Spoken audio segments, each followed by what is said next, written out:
नागरिकों को गुलाम बनाया जा रहा है। अमित शाह मुर्दाबाद या फिर सरकार की आलोचना करना कोई प्रॉब्लम नहीं है, का कारण नहीं हो सकता। मुझे लगता है जस्टिस जमादार साहब का मैं शुक्रिया अदा करता हूं, उनका अभिनंदन करता हूं कि कम से कम किसी ने बोलने की हिम्मत दिखाई।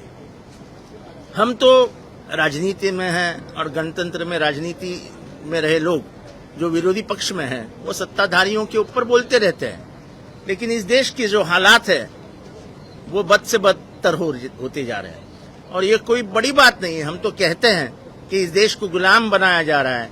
अब जब एक जस्टिस बोल रहा है तो उसका कुछ मायने है, उसका कुछ मायने रखा जाता है। मुझे लगता है उन्होंने जो बोला वो सच है और आजकल सच बहुत कम लोग बोलते हैं। सर, काल उद्धव बाळासाहेब ठाकरे पक्षाने हे पहिलं घ्या ना, हेच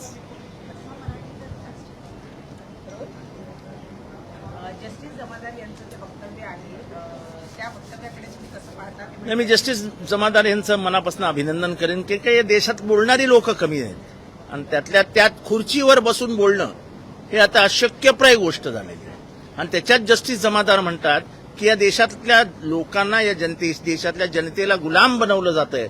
जे आम्ही बोलतोय ते जस्टिस जमादार बोलताय आणि त्याच्यामुळे देशाची परिस्थिती जाणून एखादा माणूस जेव्हा टिप्पणी करतो किंवा आपल्या खुर्चीवरनं बोलतो, जी खुर्ची अत्यंत महत्वाची आहे, संविधानाची प्रतिष्ठा आणि संविधानाचं रक्षण करणारा माणूस जेव्हा हे बोलतो तेव्हा त्याच्या समोर संपूर्ण चित्र असतं आणि ते चित्र संक्षिप्त हे करत तो हे शब्द उच्चारलेत त्यांनी. त्यांचं मनापासून अभिनंदन की तुम्ही सत्य बोललात. अरे थांबा ना, हे संपू द्या ना.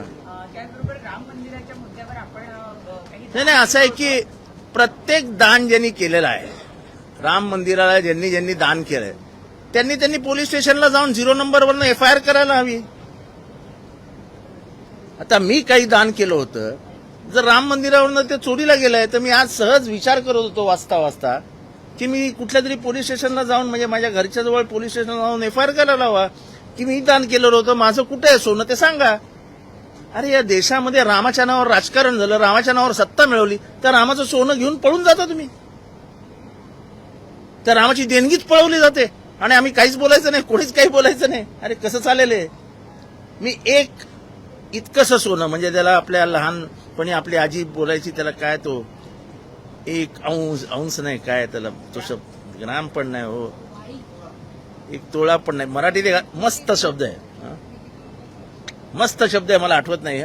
पण समजा 1 तोळा सोनं मी दिलेलं आहे, माझा अधिकार आहे रामावर, माझा अधिकार आहे त्या सोन्यावर. ते सोनं कुठे मला सांगा. हे चोर, हे भ्रष्टाचारी यांनी रामाला विकून 40 वर्षानंतर रामाच्या नावाने सत्ता घेतली. त्या रामाचे सगळे अंगावरचे दागिनेच घेऊन पळून गेले, नशीब कपडे ठेवलेत.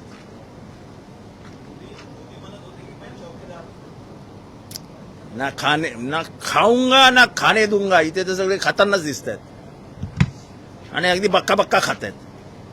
मुंबईमध्ये आता जी परिस्थिती निर्माण झाली आहे त्या परिस्थितीमध्ये म्हणजे लागोपाठ 2-3 दिवस ज्या पावसामुळे घटना घडल्या त्या पार्श्वभूमीवर उपमहापौर यांनी अश्विनी भिडे ज्या आयुक्त आहेत त्यांच्या राजीनाम्याची मागणी केली. हा बालिशपणा आहे. खरं तर मुंबईच्या पाण्यावर कधीच राजकारण होता का? आयुष्यभर तुम्ही केलं, त्यांनी केलं, त्यांनी केलं, तुम्ही केलं, त्यांनी केलं.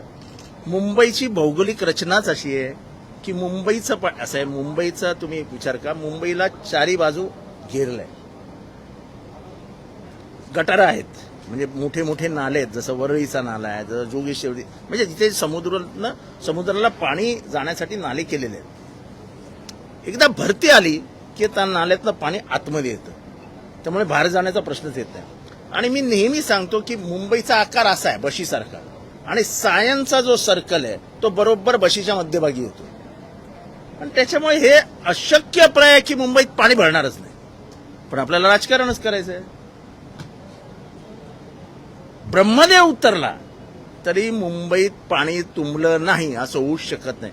पण तुम्ही टीका केल्यावर म्हटल्यावर तुमच्यावर टीका होणार, कारण तुम्ही आयुष्यभर तेच केलं. अमरापूरकर मेले, डॉक्टर अमरापूरकर वाहून गेले, केवढं मोठं राजकारण झालं. एक गरीब माणूस काल वाहून गेला, कोण बोलायला तयार नाही हो. कारण या देशात गरिबांची किंमतच राहिलेली नाही. मरताय मरू द्या सगळ्यांना, काय फरक पडतो आपल्याला. टाळ्या मारतात लोक, देत टाळी. ज्या पद्धतीनं अश्विनी भिडे यांच्या बालिशपणा राजकीय प्रगल्भता नसलेली लोक राजकारणात वरती गेली की अशी बावळटासारखी वागतात. पण अश्विनी भिडेंचा काय संबंध? अश्विनी भिडेंचा काय संबंध? का त्या नाल्यात उतरणार आहेत?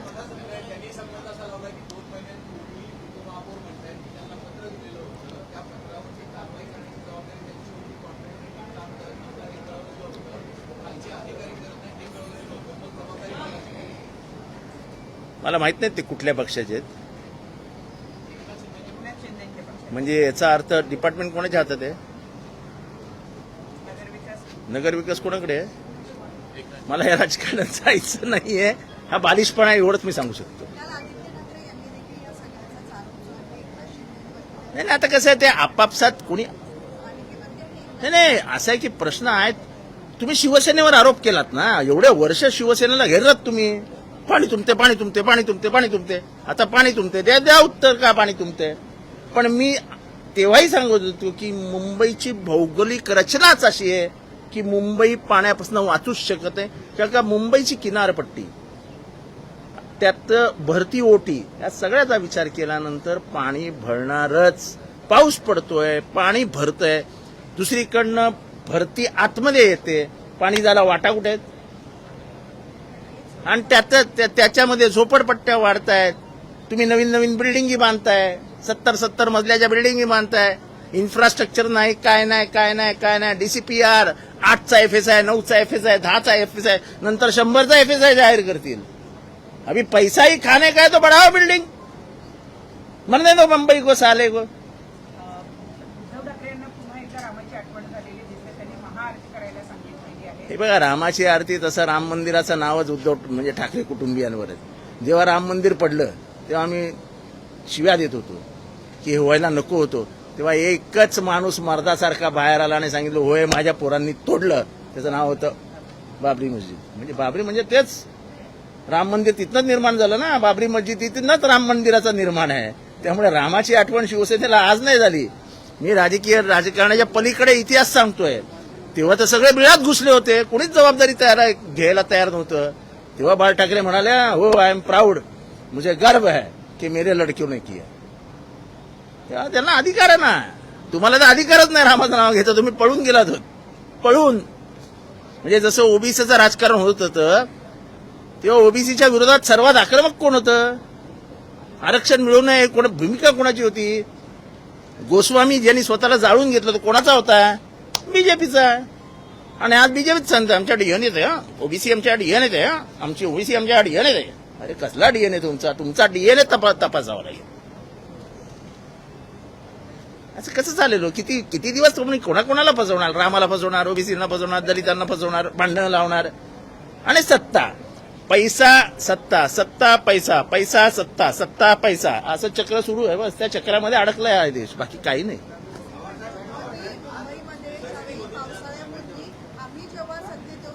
हा, तुम्ही या सत्तेत या, मग आपण याच्यावर चर्चा करूया.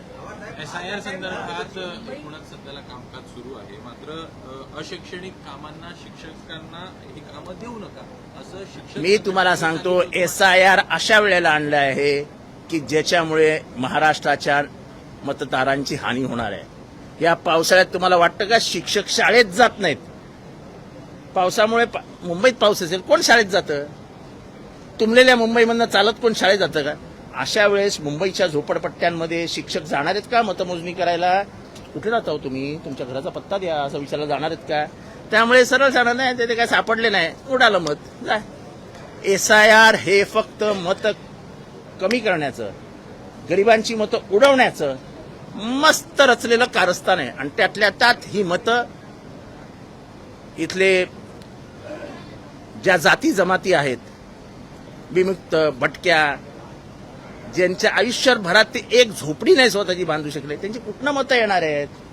आता माझ्या समाजाची माणसं वंजारी, ही जी बीड, परभणी, हिंगोली या भागामध्ये राहतात, ते आयुष्यातले 8-8 महिने कुठेतरी ऊस कापायला जातात. कुठलं आलं त्यांचं परमनंट घर? शिक्षणाचे वांदे. कारण का आम्ही कोणीही बोललं नाही नाही यांना भीती वाटते मुसलमानांची मतं जाणार आहेत. हो, हिंदूंची सर्वात जास्त मतं जाणार आहेत. इथल्या किती दलितांची घरं आहेत स्वतःची, ते कशाला राहायला आले असते धारावीमध्ये? गावी शेती नाही, राहायला जागा नाही, इज्जत नाही, मान नाही, सन्मान नाही. त्यापेक्षा मुंबईत जाऊन झोपड्या बांधूया आणि रस्त्यावर राहूया. ह्याच्याने ते आले आपल्या मुंबईत.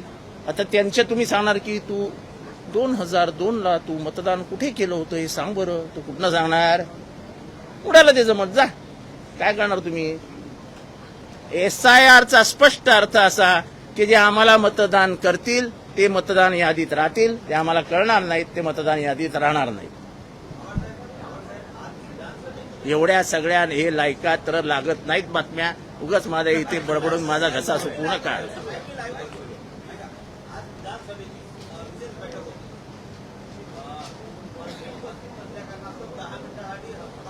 मी तुम्हाला कालच सांगतो, परवापासून म्हणजे गेल्या अधिवेशनात पण सांगतो, या विधानसभेची किंमत शून्य झालेली आहे. शून्य. एक मंत्री नसतो. खरं तर ज्या ज्या विषयाची चर्चा असते त्याच्यावर सचिव येऊन उपस्थित राहायला पाहिजे. सचिव येत नाहीत. मुख्य सचिवांना तर मी बघितलंच नाही विधानसभेत. मला आठवतं जेव्हा विलासराव बोलायचे, जेव्हा सुशीलकुमार शिंदे बोलायचे, जेव्हा पृथ्वीराज चव्हाण बोलायचे, तेव्हा सगळ्या असे सचिवांची लाईन बसलेली असायची. लाईन.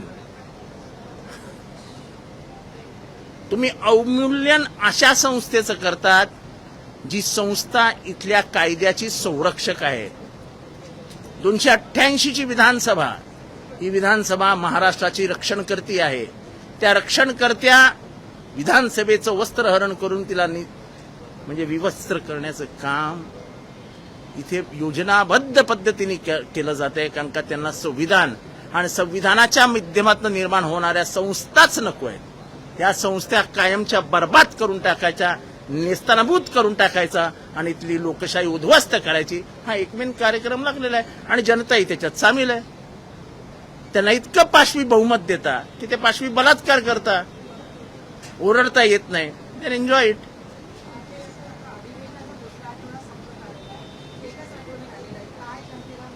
काहीही मिळणार नाही जनतेला. फक्त आश्वासने मिळतील. 50,000 कोटी, 60,000 कोटी, 80,000 कोटी, कोट्यानी कोटीची उड्डाणं चालू आहेत, उडत आहेत.